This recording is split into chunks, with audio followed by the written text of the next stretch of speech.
আমাৰ খুৰীয়ে এয়া তাঁত বৈ আছে দেখিছেনে, আৰু পকোৱা সূতা বা চাদৰ লগাইছে বোলে। আৰু আপোনালোকক লাগিলে কমেণ্ট কৰি জনাবচোন। আৰু এয়া খুৰীভাগৰ কেইবাখনো চাদৰ বিক্ৰী হৈ গ'ল, ময়ো ল'লোঁ আৰু বেলেগেও ল'লে। আৰু এতিয়া খুৰীৰ ওচৰত এতিয়া বেছি চাদৰ নাই, এনেকুৱা বেলেগ লাগিলেহে আছে। আৰু এতিয়া এখনমান বৈ হ'বলৈ আছে, আৰু বাকী পিছত আৰু বেলেগ লগাব।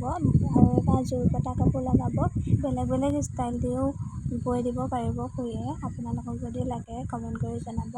আৰু বোৱা কাপোৰ বৈ থাকোঁতে বহুত কষ্ট, আপোনালোকে জানেই নহয়।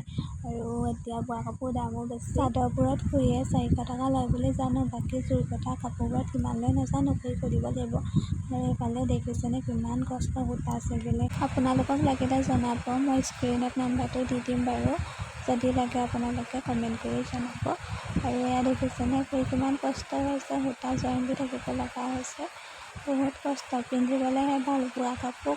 ময়ো খুৰীৰ পৰা